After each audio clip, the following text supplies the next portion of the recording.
بسم اللہ الرحمن الرحیم۔ السلام علیکم، میں ڈاکٹر ٹی ایم خان۔ آج ہم بات کریں گے جی ہومیوپیتھک میڈیسن چلیڈونیم۔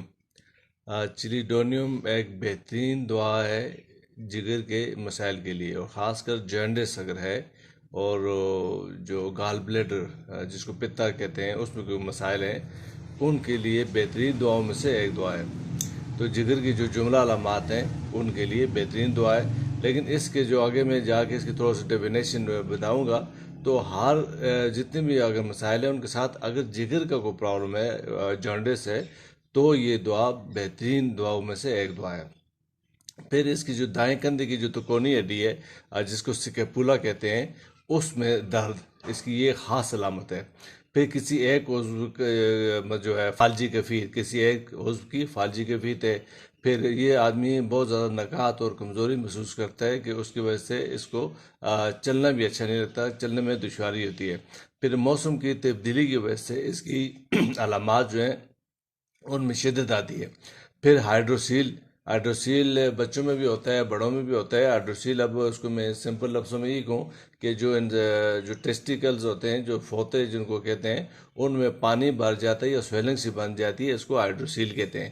اس کے لیے بھی بہترین دواؤں میں سے ایک دعا ہے، اور بھی دعائیں ہیں، لیکن اگر ہائیڈروسیل کے ساتھ جس پیشنٹ کو یرکان ہو یا جگر کا یا پتے کا کوئی پرابلم ہو تو اس کے لیے یہ پہلی دعا ہوگی۔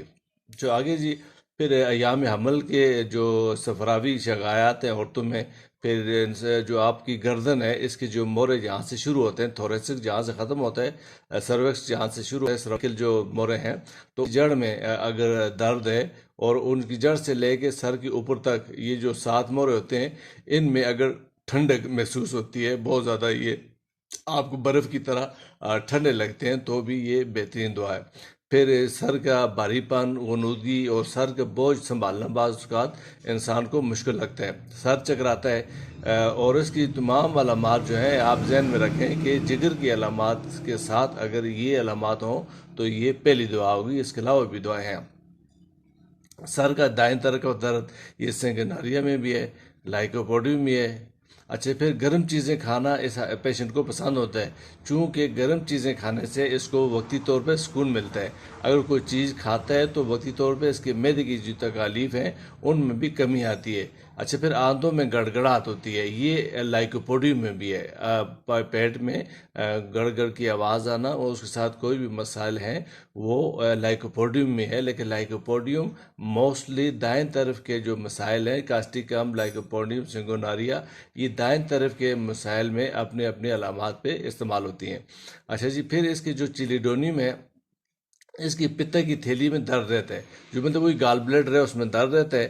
اچھا، اس میں پتھری ہوتی ہے، تو پتے میں اگر پتھری ہے تو اس کے لیے بربرس ولگرس بھی استعمال ہوتی ہے۔ بربرس ولگرس بھی بڑی دعاؤں میں سے ایک دعا ہے، جیسے چلیڈونیم، لائکوپوڈیم، بربرس، کاسٹیکم، اس طرح میں نے بتاتا رہتا ہوں اپنے ویڈیو میں۔ تو یہ بھی بربرس جو ہے یہ پتے کی پتھری اور گردے کی پتھری کی بائیں طرف کی پتھری کے لیے بہترین دعاؤں میں سے ایک ہے۔ پھر اس سے جو چلیڈونیم کی قبض ہے، وہ قبض تو ہوتی ہے، لیکن جو بندہ پخانہ کرتا ہے وہ جب بھیڑ بکریوں کی مینگنوں کی طرح کرتا ہے۔ یہ ایلو میں بھی ہے، کاسٹیکم میں بھی ہے، لیکن وہ اپنی اپنی علامات پہ وہ بھی استعمال ہوتی ہیں۔ پھر پخانہ، اس کا جو چلیڈونیم کا پخانہ ہے، یہ اگر پانی میں آپ کا اس کو پخانہ پاس کریں گے تو یہ تیرتا ہے، یہ بیٹھتا نہیں ہے، وہ نیچے اس کی پانی کی تہہ میں نہیں بیٹھتا بلکہ تیرتا ہے۔ پھر بازوؤں، کندھوں میں درد ہوتا ہے، ہاتھوں کی انگلیوں کے سرے جو ہے ان میں درد بھی ہوتا ہے، وہ ٹھنڈے ہوتے ہیں بہت زیادہ، اور کلائی میں درد ہوتا ہے، پٹھوں میں دکھن محسوس ہوتی ہے، کولوں اور رانوں میں یہ درد ہوتا ہے، ایڑیوں میں درد ہوتا ہے، اور خاص کر دائیں طرف کی پاؤں کی ایڑی میں شدید درد ہوتا ہے۔ تو اس کو میں عام طور پہ اگر یرکان کے لیے استعمال کرتا ہوں تو پھر میں اس کو کیو میں یا 1X میں دیتا ہوں، اور دوسرے جو علامات ہیں، جو مسائل ہیں، ان میں یہ 30 پوٹنسی میں دیتا ہوں۔ تو یہ بھی بہترین دعاؤں میں سے ایک دعا ہے، بلکہ آج کل بھی میرے انڈر ٹریٹمنٹ 2-3 ایسے پیشنٹ ہیں جو چلیڈونیم اور لائکوپوڈیم کے جو پیشنٹ ہیں ان کو میں یہ دعا دیتا ہوں۔ تو آپ یقین کریں کہ میں چونکہ ایلوپیتھی کو بھی جانتا ہوں، اس میں میرا اینستھیزیا سے زیادہ رابطہ رہا ہے، لیکن جب ہم اینستھیزیا کے لیے کسی پیشنٹ کو فٹنس دیتے ہیں تو اس کے پورا ہم ڈاکومنٹس دیکھتے ہیں۔ تو خیر، کہنے کا مقصد یہ ہے کہ میں نے ایلوپیتھک میڈیسن سے ہومیوپیتھک میڈیسن کا جو استعمال ہے اس میں نے بہت جلدی کیورنس دیکھی ہے. وہ بہت مطلب جلدی اس کا اگر ٹو دا پوائنٹ آپ جو پیشنٹ کو ڈائگنوز کر لیتے ہیں، اس کی بیماری کی جڑ تک پہنچ جاتے ہیں، تو آپ کو سمجھ آ جاتی ہے کہ اس کو یہ مسئلہ ہے. تو آپ یقین کریں کہ جتنا انجیکشن لگانے سے جتنا جلدی افیکٹ ہوتا ہے کسی پیشنٹ کو، اس سے بھی جلدی افیکٹ کرتی ہے یہ ہومیوپیتھک میڈیسن. آپ اس کے 2 جو ڈراپس ہیں اس کی زبان پہ آپ ٹپکا دیں گے تو یہ اسی وقت سے کام شروع کر دے گی. جبکہ ہم انجیکٹ کرتے ہیں تو اس کو لیے پھر بھی کچھ 5 سے 10 سیکنڈ چاہیے ہوتے ہیں کہ جو سرکولیشن ہوتی ہے، جو بلڈ کی وہ میڈیسن اس میں سرکولیٹ کرتی ہے تو اس کا اثر شروع ہوتا ہے. اس کا یہ کہ جو ہی آپ زبان پہ ٹپکائیں گے تو اس کا اثر شروع ہو جائے گا.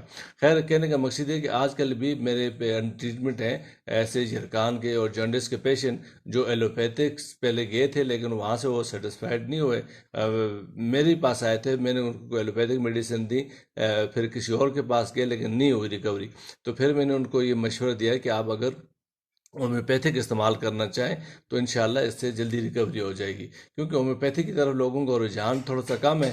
تو بہرحال آپ یقین کریں کہ میں اس کو ہومیوپیتھک میڈیسن بنا کے دیے تو 3 سے 4 ڈوز لینے کے بعد پیشنٹ نے ریکوری شروع کر دی تھی.